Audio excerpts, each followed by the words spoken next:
Hello friends, कैसे हैं आप लोग।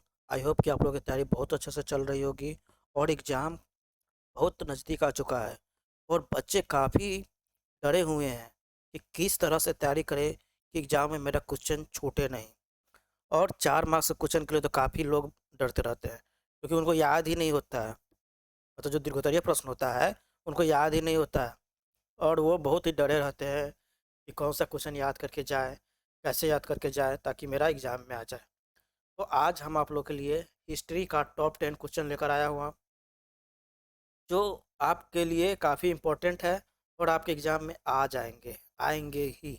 तो इसमें से ही एक दो क्वेश्चन आते हैं जिसका एक जवाब देना होता है, तो हमको पूरा विश्वास है कि इसमें से आ ही जाएगा। ठीक है, तो आइए ध्यान से देखिएगा, क्वेश्चन सबको याद कर लीजिएगा और रट के जाइएगा, नहीं तो पछताइएगा। इसलिए ध्यान से देखिए और समझिए, याद कीजिए। ठीक है, ज्योग्राफी का और पॉलिटी का, ज्योग्राफी और राजनीति शास्त्र का क्या है कि 10 टॉप 10 क्वेश्चन आपको डाल दिया गया हुआ है, आप उसको ध्यान से देख लीजिएगा और वो भी आपके लिए एग्जाम में इम्पोर्टेंट होगा। तो आज हम लोग हिस्ट्री का क्वेश्चन कर रहे हैं। ये नई आर्थिक नीति क्या है, इसके बारे में बताना है। नई आर्थिक नीति 1991 में भारत सरकार द्वारा अपनाई गई आर्थिक सुधार नीति है। 1991 में देश गंभीर आर्थिक संकट, विदेशी मुद्रा की कमी और बढ़ते घाटे से जूझ रहा था। इस स्थिति से बाहर निकलने और अर्थव्यवस्था को मजबूत बनाने के लिए सरकार ने नई आर्थिक नीति लागू की।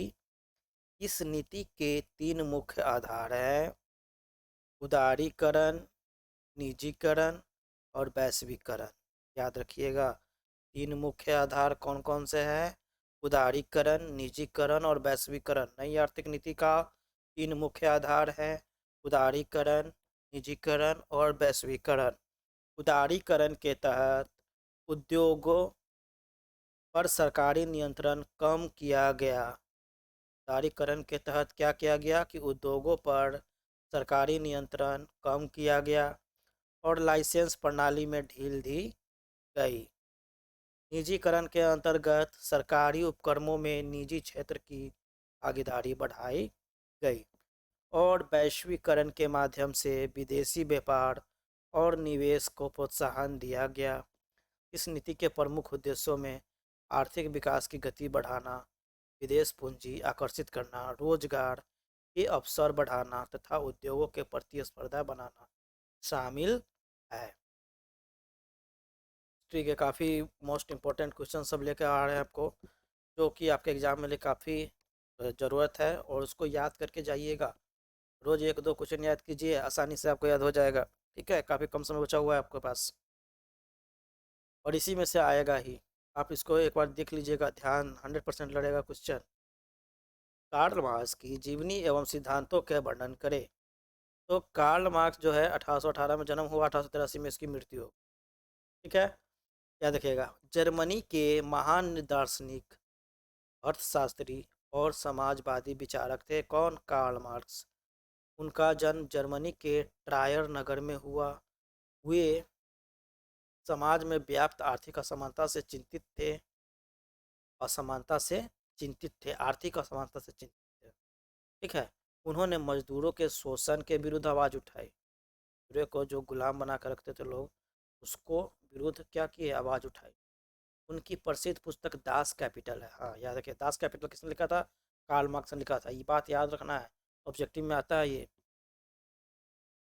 इसमें उन्होंने पूंजीवाद की आलोचना की। मार्क्स के प्रमुख सिद्धांत, मार्क्स के प्रमुख सिद्धांत कौन कौन है? तो पहले वर्ग संघर्ष सिद्धांत, समाज अमीर और गरीब मजदूर वर्ग में बटा है, इनसे संघर्ष चलता है। ऐतिहासिक भौतिकवाद, इतिहास का विकास और आर्थिक कारणों से होता है। अधिशेष मूल्य सिद्धांत, मजदूर के श्रम से उत्पन्न लाभ पूंजीपति ले लेता है। और साम्यवाद सिद्धांत है इनका, निजी संपत्ति समाप्त कर वर्गहीन समाज स्थापित करना इनका सिद्धांत रहा है। चलिए, अब आते हैं, ये क्वेश्चन काफ़ी बहुत ही वीवीआई क्वेश्चन है हिस्ट्री का। राष्ट्रपति निक्सन के हिंद चीन शांति के संबंध में पांच सूत्री योजना क्या थी, इसका क्या प्रभाव पड़ा, इसमें आपको योजना भी बताना है, उसका प्रभाव भी बताना।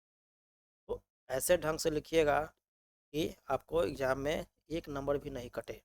तो इसके लिए क्या कीजिएगा, पहले तो आप रिचर्ड निक्सन के बारे में कुछ बता दीजिएगा, फिर उसके बाद उसके पांच सूत्री योजना बता दीजिएगा, तब उसका प्रभाव लिख दीजिएगा। ठीक है। तो रिचर्ड निक्सन ने हिंद चीन युद्ध समाप्त करने के लिए शांति योजना प्रस्तुत की थी। यह वियतनाम युद्ध के समाप्त करने के प्रयास था। जो वियतनाम युद्ध हो रहा था, हिंद चीन जो युद्ध हो रहा था, उसको समाप्त करने का। निक्सन की पांच सूत्री शांति योजना क्या थी? पहला तो युद्ध विराम यानी सीज फायर जो है रोकने के लिए, सभी पक्षों द्वारा लड़ाई रोकना, विदेशी सैनिकों की वापसी, अमेरिका सहित बाहरी सेनाएं हटाने के लिए बोला गया। ठीक है। युद्ध बंदियों की रिहाई, जो सभी कैद सैनिक थे उनको मुक्त करने के लिए कहा गया। दक्षिण वियतनाम में स्वतंत्र चुनाव हुआ, दक्षिण वियतनाम में स्वतंत्र चुनाव हुआ, जनता को सरकार चुनने का अधिकार मिला। ठीक है। शांति समझौते का अंतर्राष्ट्रीय निगरानी, समझौते का पालन सुनिश्चित करना इसका योजना था, शांति योजना। ये रहा राष्ट्रपति निक्सन का। ठीक है। और इनका प्रभाव क्या रहा देखिए, अमेरिका ने धीरे धीरे सैनिक हटाया। ठीक है। और 1973 में पेरिस शांति का समझौता भी हुआ, और 1975 में वियतनाम एकीकृत हुआ। अमेरिका की प्रत्यक्ष भूमिका कम हुई, पर क्षेत्र में साम्यवादी प्रभाव बढ़ा। ये राष्ट्रपति निक्सन का है, और ये काफ़ी इंपॉर्टेंट क्वेश्चन है, याद कर लीजिएगा, ये भी क्वेश्चन आते रहता है। भारतीय राष्ट्रीय आंदोलन में गांधी जी के योगदानों का विवेचना करें। महात्मा गांधी का भारतीय राष्ट्रीय आंदोलन में योगदान अत्यंत महत्वपूर्ण है। उन्होंने स्वतंत्रता संग्राम को जन आंदोलन का रूप दिया, और संघर्ष का आधार सत्याग्रह तथा अहिंसा को बनाया। 1917 में चंपारण सत्याग्रह द्वारा किसानों की समस्याएं उठाई और अंग्रेजों को झुकने पर मजबूर किया। 1920 के देखिए 1920 के क्या हुआ, उन्होंने असहयोग आंदोलन शुरू किया और विदेशी वस्तुओं का बहिष्कार हुआ। ठीक है, असहयोग आंदोलन में, और राष्ट्रीय चेतना बढ़ी। 1930 में उन्होंने दांडी मार्च करके नमक कानून तोड़ा। ठीक है, थोड़ा से बता दीजिए कि गांधी जी का क्या क्या योगदान रहा। तो सबसे पहले तो 1917 में उन्होंने चंपारण सत्याग्रह किया। ठीक है। फिर 1920 में उन्होंने असहयोग आंदोलन किया। फिर 1930 में उन्होंने दांडी मार्च कर नमक यात्रा, फिर नमक कानून तोड़ा, जिससे ब्रिटिश शासन की अन्यायपूर्ण नीतियाँ उजागर हुई।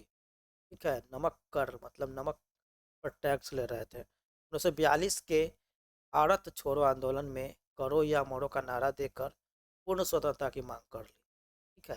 गांधी ने सामाजिक सुधारों पर भी बल दिया, छुआछूत का विरोध किया, खादी का प्रचार किया, ग्राम स्वराज और आत्मनिर्भरता का संदेश। ठीक है, स्वराज। तो ये भारतीय राष्ट्रीय आंदोलन में गांधी जी का योगदान था। ये काफ़ी बार पूछा गया है और सब बच्चे को पता भी रहता है थोड़ा बहुत, तो इसको लिख के आ सकते हैं आप लोग। ये इम्पोर्टेंट क्वेश्चन है, इसको याद कर लीजिएगा। 5वां नंबर क्वेश्चन देखिएगा कि अखिल भारतीय राष्ट्रीय कांग्रेस की स्थापना कैसे हुई। ठीक है, अखिल भारतीय राष्ट्रीय कांग्रेस की स्थापना कैसे हुई। भारतीय राष्ट्रीय कांग्रेस के स्थापना 1885 ईस्वी में हुई। इसका श्रेय अंग्रेज अधिकारी एयू ह्यूम को दिया जाता है। 1885 में राष्ट्रीय कांग्रेस की स्थापना एओ ह्यूम द्वारा किया गया था। ठीक है। उस समय शिक्षित भारतीयों में राजनीतिक जागरूकता बढ़ रही थी। जितने भी शिक्षित भारतीय थे उनमें राजनीतिक जागरूकता क्या थी, बढ़ रही थी, मतलब राजनीति में भाग ले रहे थे, वो शासन में भागीदारी चाहते थे। ह्यूम ने भारतीय नेताओं को एक मंच पर लाने का प्रयास किया, ताकि वो अपनी समस्याएं शांतिपूर्ण ढंग से सरकार के सामने रख सके। कांग्रेस का पहला अधिवेशन 28 दिसंबर 1885 को बम्बई के गोकुलदास तेजपाल संस्कृत कॉलेज में हुआ। ये बात याद रखिएगा, गोकुलदास तेजपाल संस्कृत कॉलेज में हुआ 28 दिसंबर 1885 को। काफ़ी ऑब्जेक्टिव क्वेश्चन है ये। इसमें देश का विभिन्न भागों से 72 प्रतिनिधियों ने भाग लिया। अध्यक्षता डब्ल्यू सी बनर्जी ने की। हाँ, इनमें इनमें इसमें देश के विभिन्न भागों में भागों से 72 प्रतिनिधियों ने भाग लिया। और अध्यक्षता जो की थी WC बनर्जी ने की थी, ठीक है, WC बनर्जी। चलिए अब देखते हैं। प्रारंभ में कांग्रेस का उद्देश्य भारतीय और सरकार के बीच संवाद स्थापित करना तथा प्रशासनिक सुधारों की मांग करना था। 18 नंबर क्वेश्चन है, जालियांवाला बाग। जालियांवाला बाग हत्याकांड कब हुआ था? 13 अप्रैल 1919 को। तो इस बात को याद रखिएगा। जालिया बाग में किस कानून का विरोध स्वरूप लोग इकट्ठा हुए थे? हाँ, क्वेश्चन क्या है कि जालियांवाला बाग में किस कानून के विरोध स्वरूप लोग इकट्ठा हुए थे? तो रॉलेट एक्ट, काला कानून जो था उसके, ठीक है, रॉलेट एक्ट। उस वक्त क्या घटना घटी? इस घटना के भारतीय जनमानस पर क्या प्रभाव पड़ा, तो क्या प्रतिक्रिया हुई, ये सब बताना है। चलिए आइए, देखिए काफ़ी अच्छा क्वेश्चन है ये। 1919 में, यानी 13 अप्रैल 1919 में अमृतसर के जालियांवाला बाग में लोग दमनकारी रॉलेट एक्ट के विरोध में एकत्र हुए। रॉलेट एक्ट क्या था कि बिना मुकदमे के गिरफ्तारी और प्रेस पर नियंत्रण की अनुमति थी।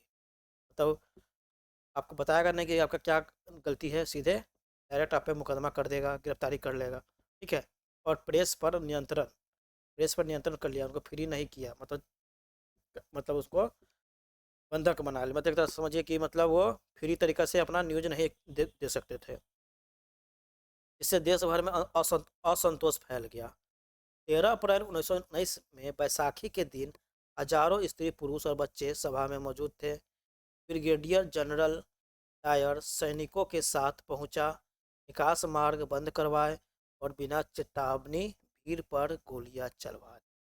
ब्रिगेडियर जनरल डायर, ठीक है, लोग भाग नहीं सके, कई कुएं में कूदे, सैकड़ों मारे गए और अन्य घायल हुए। इस हत्याकांड ने भारतीय जनमानस को गहराई से झकझोर दिया। ब्रिटिश शासन की नैतिकता पर से विश्वास उठ गया और व्यापक आक्रोश फैल गया। रविन्द्रनाथ टैगोर ने विरोध में सर की उपाधि लौटा दी। महात्मा गांधी ने असहयोग आंदोलन को तेज किया, ठीक है। इसी के बाद असहयोग आंदोलन उन्होंने स्टार्ट कर दिया, है। तो इस तरह से क्वेश्चंस को आपको अच्छे से याद करना है। अब क्वेश्चन है आपका, भूमंडलीकरण के कारण आम लोगों में जीवन आने वाले परिवर्तनों को स्पष्ट करें।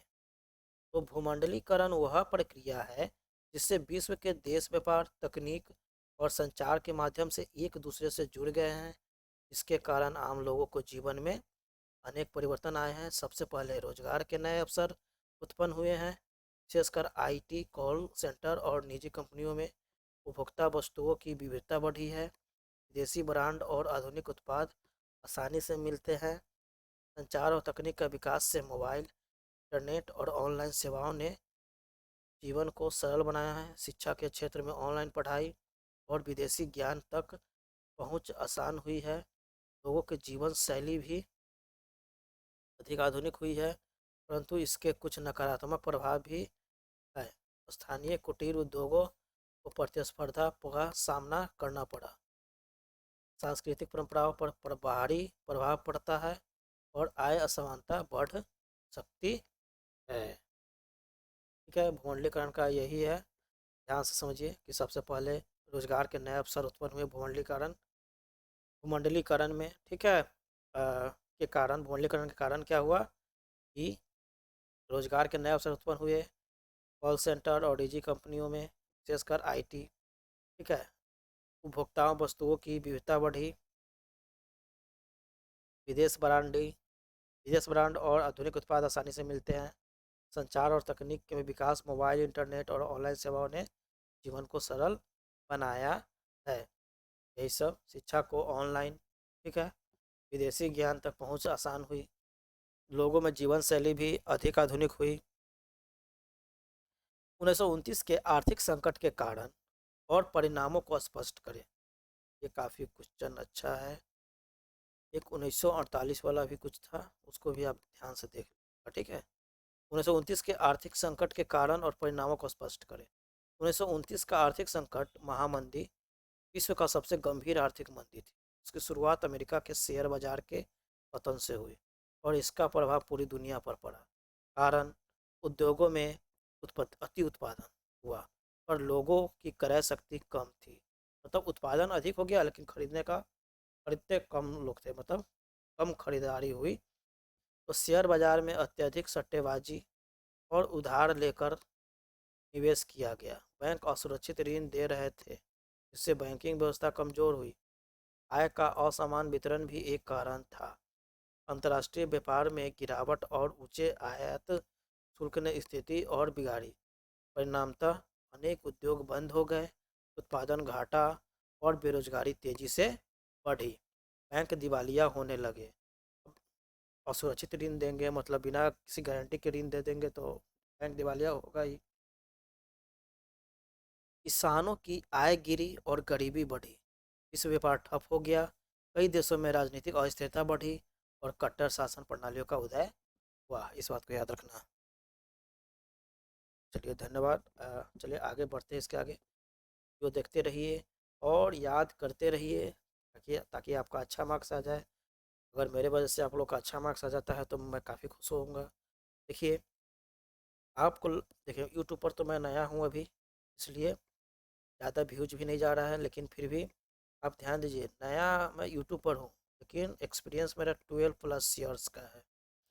मैं तो 2012 से ही क्लास 10th का स्टडी करवा रहा हूँ। मतलब 2012 में मैंने मैट्रिक पास किया था, उसके बाद से मैंने 10th क्लास 9th क्लास सबको पढ़ाना स्टार्ट कर दिया, ठीक ना।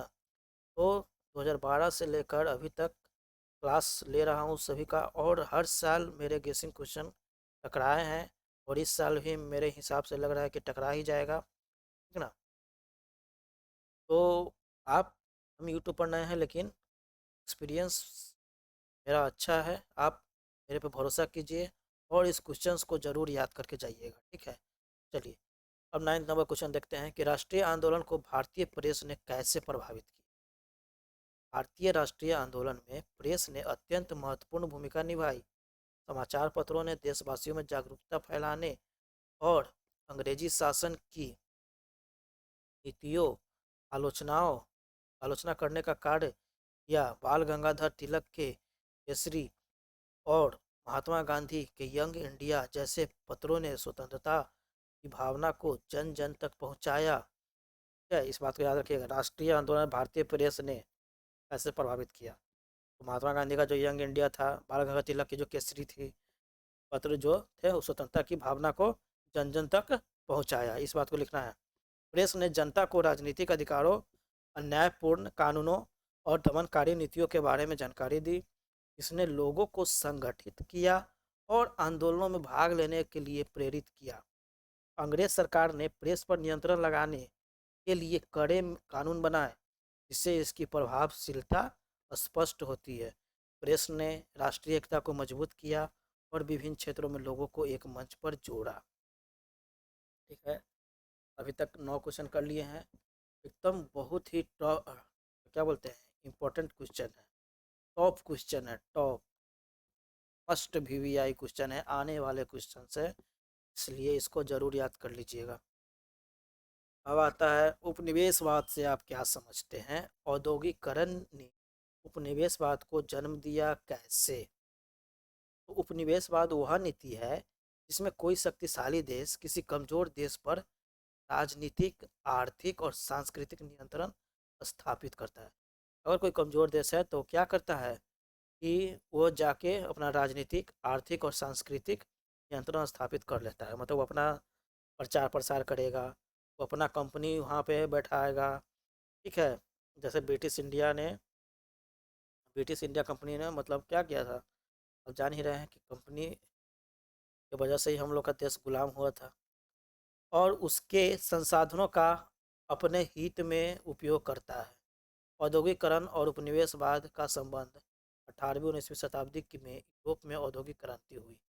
कारखानों में बड़े पैमाने पर उत्पादन होने लगा। इससे के लिए कच्चे माल और नए बाजारों की आवश्यकता बढ़ी। इस आवश्यकता को पूरा करने के लिए यूरोपीय देशों ने एशिया और अफ्रीका के देशों पर कब्जा करना शुरू किया। उपनिवेश कच्चा माल देते थे और तैयार माल खरीदते थे। मतलब वो हमसे कच्चा माल ले लेते थे और उसको तैयार करके हमको ही बेच देते थे। बताइए।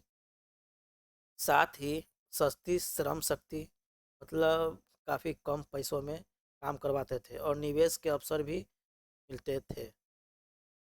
इस प्रकार औद्योगिकरण ने संसाधनों और बाजारों की खोज को तेज किया और जिससे उपनिवेशवाद को बढ़ावा मिला। ठीक है, औद्योगिकरण के कारण ही उपनिवेशवाद का जन्म हुआ, क्योंकि उनको कच्चे माल की आवश्यकता होती थी तो क्या करते थे, कमज़ोर देश पर जाके चढ़ाई कर देते थे। समझ गए? काफ़ी इंपॉर्टेंट क्वेश्चन सब था। टॉप 10 क्वेश्चन है आप लोगों के लिए, काफ़ी इंपॉर्टेंट है, याद करके जाइएगा, रट के जाइएगा, नहीं तो पछताइएगा। इसलिए ध्यान से पढ़ना है और थोड़ा सपोर्ट कीजिए, बच्चों तक पहुंचाइए, दूसरे दोस्तों तक पहुंचाइए आप लोग, ताकि वो भी पढ़ के जाएं। क्या पता कि आपकी वजह से वो उनका भी अच्छा रिजल्ट आ जाए। ठीक है, तो इसलिए आप अकेले नहीं पढ़िए, दोस्तों को भी पढ़ाइए। इसलिए आप ध्यान से पढ़िए और इसको याद करके ज़रूर जाइएगा। ठीक है, थोड़ा भरोसा कर लीजिए मुझ पर। ठीक है, चलिए तो मिलते हैं हम नेक्स्ट वीडियो में।